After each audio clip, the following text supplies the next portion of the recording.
श्री स्वामी समर्थ. स्वामी विचार, कार्य व परिश्रम. स्वामी समर्थ महाराजांचे कार्य व परिश्रम विषयक विचार. परिश्रम केल्याशिवाय कोणतंही कार्य सिद्ध होत नाही. प्रयत्नात सातत्य ठेवा. आपणाला यश मिळवायचे असेल तर परिश्रम आवश्यक आहे. कोणतेही कार्य परिश्रम कष्ट केल्याशिवाय पूर्ण होत नाही. आपले प्रयत्न प्रामाणिक ठेवा. आपल्या प्रयत्नात सातत्य ठेवा. आपणाला यश नक्की मिळणार.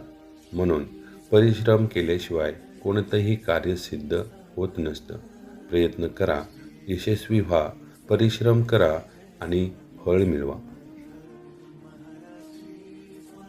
कामात श्रद्धा आणि प्रामाणिकता असल्यास ईश्वराची कृपा आपोआप लाभते. आपल्या कामाशी आपण प्रामाणिक असायला हवं.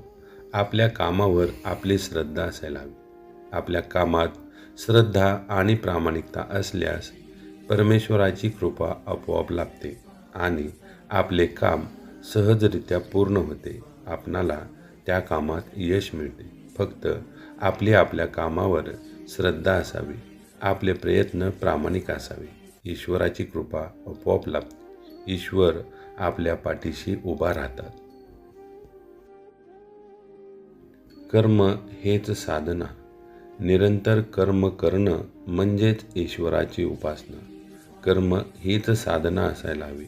ईश्वराला प्रसन्न करायचे असेल, ईश्वराची कृपादृष्टी मिळायची असेल तर आपणाला आपले कर्म करत राहणं अत्यंत गरजेचं आहे. ते आवश्यक आहे. निरंतर कर्म करणं म्हणजेच ईश्वराची उपासना करणं आहे. ईश्वराला असेच भक्त आवडतात जे आपले कर्म निरंतर करत राहतात. त्या भक्तावरच ईश्वराची कृपादृष्टी होते. म्हणून निरंतर कर्म करत राहा. ईश्वराची कृपादृष्टी आपोआप होईल. आळस हा अध्यात्माचाही आणि संसाराचाही शत्रू आहे. आळसावर विजय मिळवा. आळस हा माणसाचा सर्वात मोठा शत्रू आहे. माणसाने आळस झटकायला हवा. आळस हा अध्यात्म आणि संसार यांचा शत्रू आहे. आपण आपल्या आळसावर विजय मिळवायला हवा. जो व्यक्ती आळसावरही विजय मिळवतो तो जीवनात यशस्वी होतो. कारण आळस झटकून तो आपले कर्म करत राहतो. कर्म करत राहिल्याने त्याला यश हमखास मिळते. म्हणून आळस झटका, आपणाला यश नक्की मिळेल. जगण्यासाठी काम करा, पण कामातच जगणं शोधू नका. संतुलन ठेवा. आपण जगण्यासाठी काम अवश्य करायला हवे, पण कामातच जगणं शोधू नका. म्हणजे नुसतं काम करत राहू नका. जगात इतरही काही चांगल्या गोष्टी आहेत. त्या गोष्टीसुद्धा आपण करायला हव्या.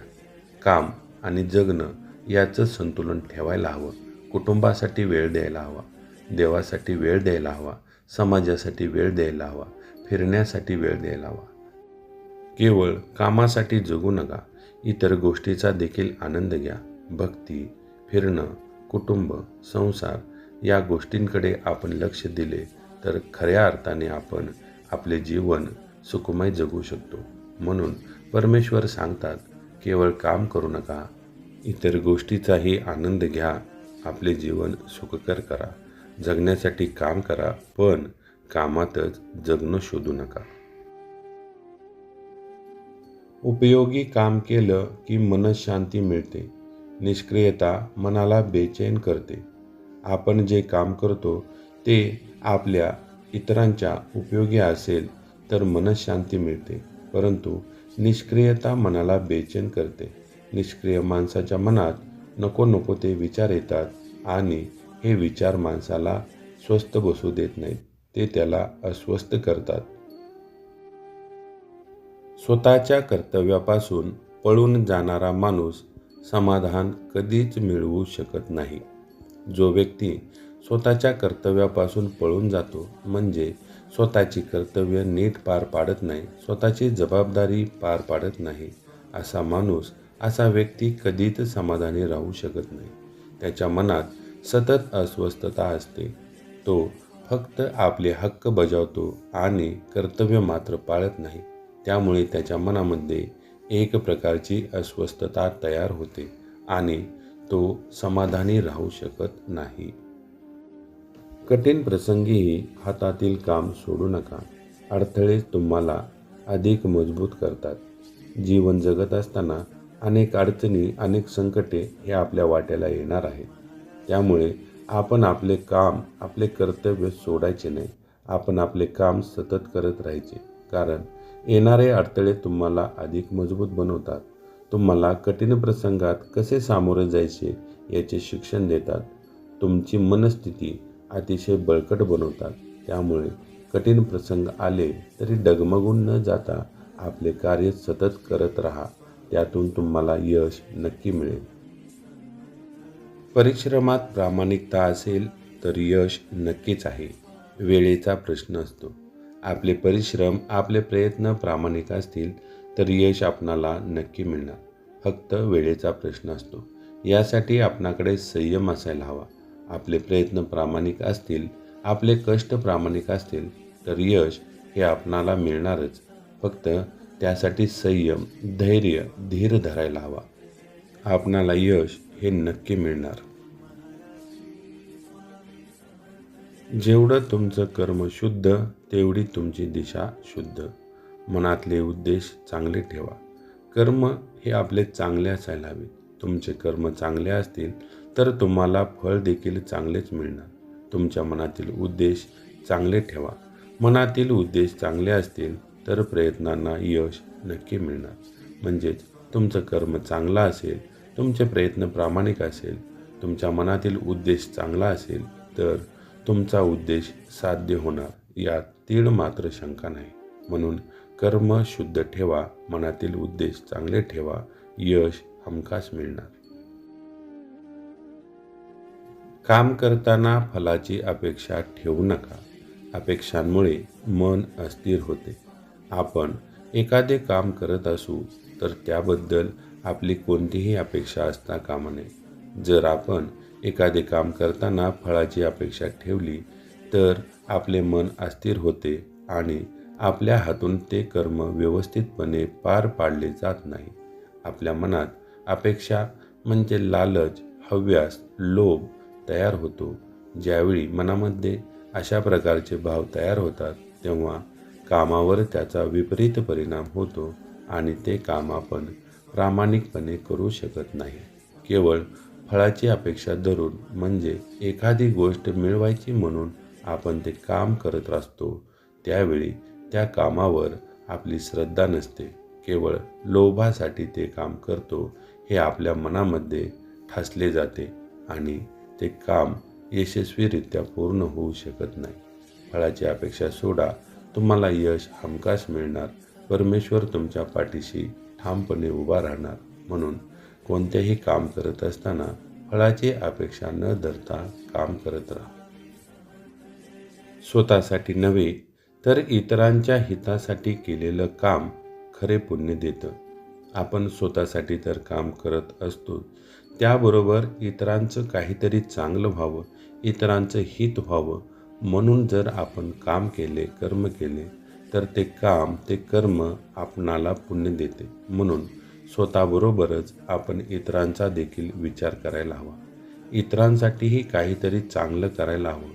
इतरांसाठी काहीतरी चांगल्या गोष्टी केल्या त्याचं समाधान मनाला मिळतं आणि समाधानी मन हे चांगलं काम करतं. म्हणून दुसऱ्यांसाठी केलेलं काम हे आपणाला पुण्य देतं. दिवस निघून जातात, वेळ परत येत नाही. वेळेचं सोनं करा आणि परिश्रम वाढवा. आजचा दिवस उद्या नाही. आज आलेला दिवस निघून गेला की तो परत येणार नाही. गेलेली वेळ पुन्हा येत नाही. म्हणून मिळालेल्या वेळेचं सोनं करा, परिश्रम वाढवा. तुम्ही आज केलेलं परिश्रम उद्या तुम्हाला फळ देणार असतं. म्हणून जी वेळ मिळते त्याचा सदुपयोग करा. त्या वेळेचा चांगल्या कामासाठी उपयोग करा. काम करा, कष्ट करा.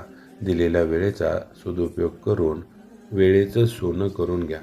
कष्ट प्रामाणिक ठेवा, वेळेचा सदुपयोग करा. यश तुम्हाला नक्की मिळेल. कर्मयोगी माणसाला कुठेही अडथळा नसतो, कारण परमेश्वर त्याच्या पाठीशी असतो. कर्मयोगी माणूस कुठेही अडत नाही, कारण त्याचा स्वतःच्या कर्मावर आणि परमेश्वरावर पूर्ण विश्वास असतो. त्याचे कर्म, त्याचे कष्ट प्रामाणिक असतात, त्याचे प्रयत्न प्रामाणिक असतात. तो मनापासून कष्ट करत असतो, त्यामुळे त्याला कोणताही अडथळा येत नाही. त्याबरोबरच प्रामाणिकपणे कष्ट करणाऱ्या माणसाच्या पाठीशी ईश्वर परमेश्वर सदैव असतात. त्यामुळे कर्मयोगी माणूस कुठेही असला तरी तो घाबरत नाही, त्याला कसलाही अडथळा येत नाही. जरी त्याला अडथळा आला, एखादं संकट आलं, तरी त्याचे कष्ट प्रामाणिक असतात. त्यामुळे ती संकट, तो अडथळा अगदी सहजरित्या पार करू शकतो, कारण त्याला विश्वास असतो की त्याच्या पाठीशी परमेश्वर उभा आहे आणि परमेश्वर अशा भक्ताची, अशा व्यक्तीची मदत करत असतो. सतत व्यस्त राहणं म्हणजे जीवनाला अर्थ देणं. निष्क्रियता आयुष्याला निस्तेज करते.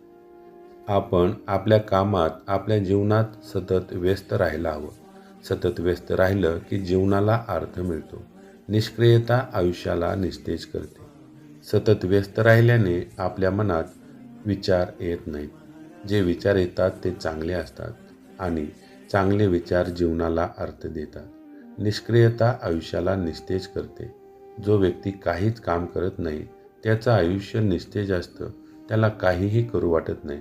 त्याला कोणत्याही गोष्टीत रस नसतो. म्हणून माणसाने सतत व्यस्त राहायला हवं आणि जीवनाला अर्थ द्यायला हवा. श्री स्वामी समर्थ.